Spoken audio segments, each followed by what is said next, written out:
The real power in any great movement, be it personal, political or national, does not come from sudden outbursts, loud speeches, or dramatic announcements.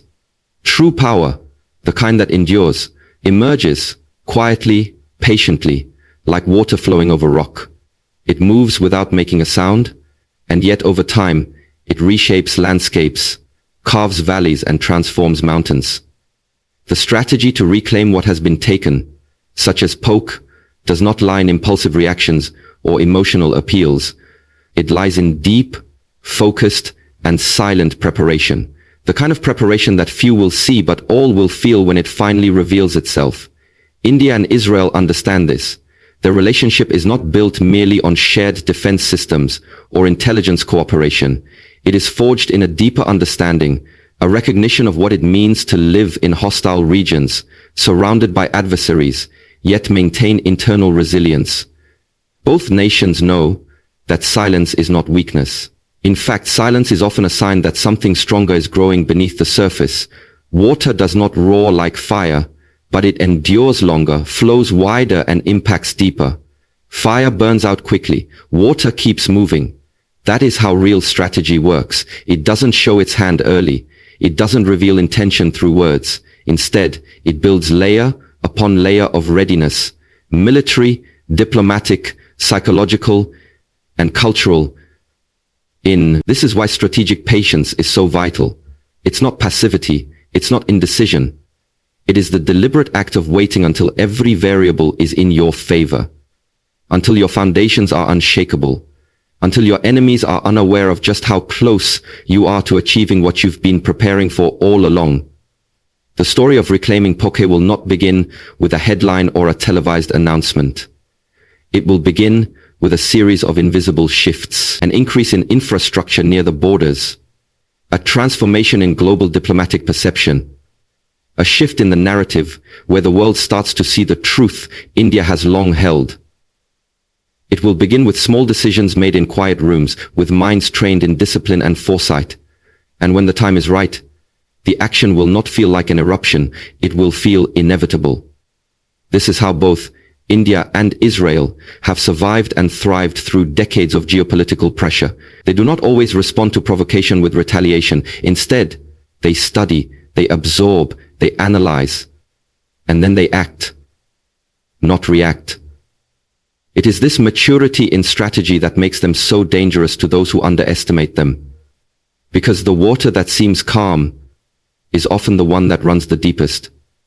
In a world obsessed with immediacy, strategic patience is often misunderstood.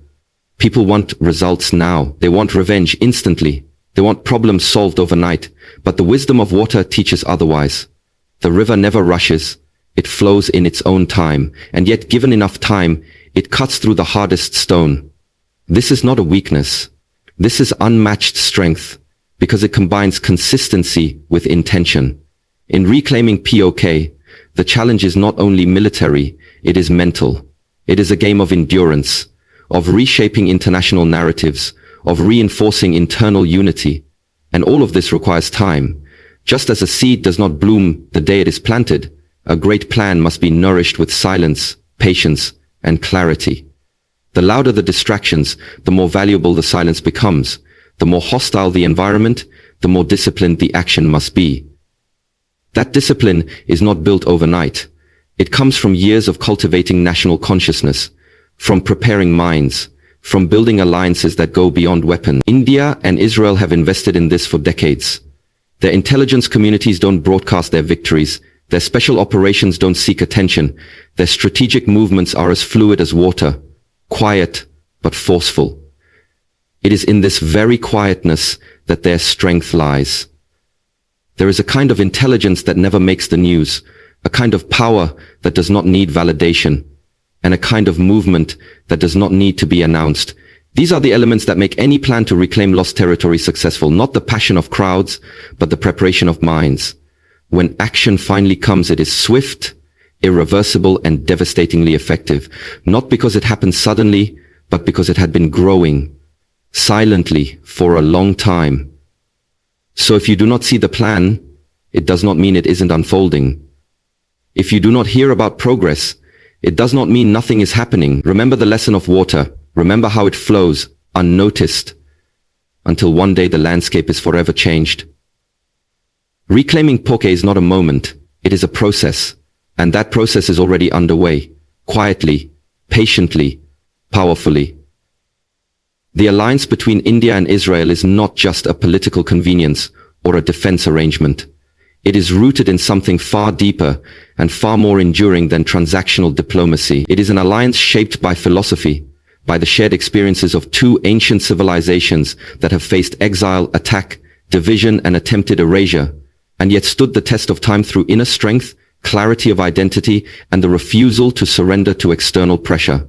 It is not only about exchanging weapons and technology, it is about exchanging principles, values, and a vision for survival in a world that often misunderstands them.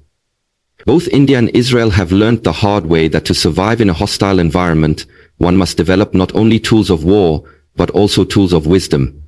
Their partnership isn't loud or boastful, but it is built on mutual respect and shared understanding. These are not nations that cry out for sympathy or validation. They focus on self-reliance, on building internal strength, on teaching their people the importance of remembering who they are, no matter how much the world tries to define them otherwise. When we speak of alliances, we often picture military exercises, joint air defense systems, intelligence sharing, and arms deals. While all of these are important, and certainly form a part of the India-Israel bond, the core of their cooperation lies elsewhere, and it lies in a shared worldview that survival is not just about strength, but about clarity. Clarity of purpose, clarity of identity, clarity of mission. Israel is a small country geographically, but its influence and innovation far outweigh its size. Surrounded by nations that have often denied its right to exist, it has had to master the art of vigilance, resilience, and quick adaptation. It has had to rely on its brain power, its technological advancements, and its psychological edge. India, on the other hand, is a vast nation with an ancient civilization, but it too has faced fragmentation, colonization, terrorism, and attempts to divide its society from within and without. In this crucible of challenge, both countries have emerged, not bitter, but focused. That is why their alliance is philosophical. They understand each other not because of shared geography, but because of shared spirit. They both believe in the power of education. They both invest in innovation. They both cultivate inner strength, whether through meditation and dharma in India or through spiritual continuity and cultural memory in Israel. And most importantly, they both believe that identity is not something to be hidden. It is something to be strengthened, even when threatened. Reclaiming something like Poke requires more than just soldiers and missiles. It requires belief, national belief. It requires a vision that is not swayed by international pressure, media manipulation, or political convenience. It requires allies who understand the emotional, historical, and strategic importance of such missions. Israel understands what it means to reclaim what was once lost. It understands the importance of returning to land, not just with weapons, but with wisdom, not just to occupy, but to restore. India, in its partnership with Israel, finds not only a strategic friend, but also a mirror that reflects what it too must embody: precision over passion, strategy over noise, and identity over approval. In a world where public opinion changes with the wind, these two countries remind each other that history is not written by the loudest, but by the most consistent. That reclaiming territory, dignity, or destiny is not something gifted, it is something earned. This alliance, then, is not a temporary handshake. It is a silent nod between two civilizations that know what it means to walk alone, to be misunderstood, to be targeted, and yet to survive, thrive, and rise again. It is a partnership built on the knowledge that sovereignty is not protected by force alone, but by the inner fire of a nation that knows who it is. The collaboration extends into sectors that build resilience: agriculture, cybersecurity, water conservation, space technology. These are not just industries, they are shields. Shields that protect a nation's future. Together, India and Israel work on making their nations smarter, more agile, and more self-sufficient, and through this they build the capacity not only to defend what is theirs, but to reclaim what was taken. The world may see this as a military alliance, but that's only the surface. Underneath, it is the quiet coming together of two philosophies that believe in transformation through intention. In a time when alliances are often transactional, the India-Israeli bond is transformational. It inspires not just how nations defend, but how they endure, how they rebuild, and how they reclaim. Starting first in the soul, and then on the soil. Reclaiming land is never just a question of force, politics, or timing. It is first and foremost a question of consciousness. Before borders can be redrawn on maps, they must first be redrawn in the minds of people. This is the truth that often gets overlooked. The power to take action, to reclaim something that was lost or stolen, is not born in the battlefield. It is born in the mental discipline, clarity, and belief of those who seek to reclaim it. The battle for POK is not just about strategy or alliances. It is a battle of awareness. A psychological war that must be won long before a single step is taken on physical ground. This is why victory always begins in the mind. A nation that is not mentally prepared, that is divided in thought, that is uncertain about its identity, can never carry out a mission as sensitive and significant as reclaiming POK. Without unity of thought and clarity of vision, even the most powerful armies will falter. But when the people of a nation are aligned, when they believe, without hesitation, that something is theirs by history, by truth, and by justice, then their military does not fight alone. It fights with the strength of a collective consciousness behind it. This consciousness must be cultivated.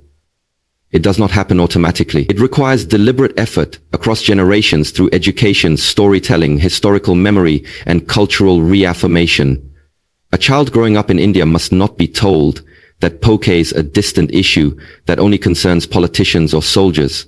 He must be told that it is a part of his identity, a part of his history, and a symbol of what happens when a nation is caught off guard or forced into compromise. He must understand, not with hatred but with clarity, why that land matters.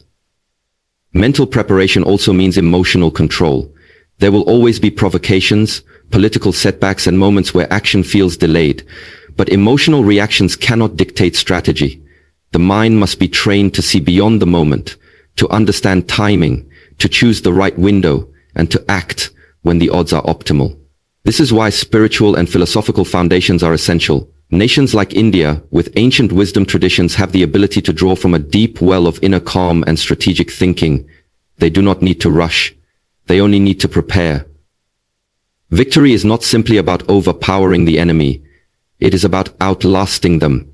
Outlasting in thought, in patience, in focus. When a nation has its mind set, not in arrogance but in steady intention, then time becomes its ally. Every day becomes a step toward the goal, whether visible or invisible. This is the kind of mindset that wins long-term battles. Not noise, not outrage, but unshakable clarity. This is where the role of leadership, media, and institutions becomes critical. If the mental space of a nation is filled with distraction, division, and confusion, then no physical movement can succeed. But if that mental space is disciplined, inspired, and aware, then nothing can stop progress. The reclaiming of POK, therefore, requires not just military exercises or international lobbying. It requires a complete shift in how the nation thinks, feels, and believes. This is not to say that force is not necessary, but force is only as effective as the intention behind it. A weapon in the hands of the unfocused is dangerous. A weapon in the hands of the prepared is transformative. When minds are aligned, when every citizen understands what is at stake, then even the smallest action carries the weight of national purpose. Every diplomatic move, every statement, every policy becomes a part of the mission, not in isolation, but in harmony with the greater goal. In today's world, wars are not fought only with guns. They are fought with narratives, with global perception, with soft power, and above all with unwavering will. This is why mental preparation is so crucial. The world needs to see a unified India, not only geographically but psychologically, an India that remembers, an India that believes, and an India that acts when the time is right. History has shown us time and again that those who win the war of the mind eventually win the war on the ground. The British ruled not with numbers, but by dominating the Indian psyche. Israel survived because its people never mentally gave up their right to exist. Likewise, India must never let go of the belief that Poke rightfully belongs to it. This belief must not come from anger, but from knowledge. Not from revenge, but from responsibility. When a nation becomes mentally ready, every obstacle becomes a test rather than a threat. Every delay becomes a preparation, and when the time comes to act, that action is not a gamble, it is a certainty. This is how great nations move. Not impulsively, but inevitably. The border will shift only after the mind has shifted. And once the mind is steady, the land follows. Always.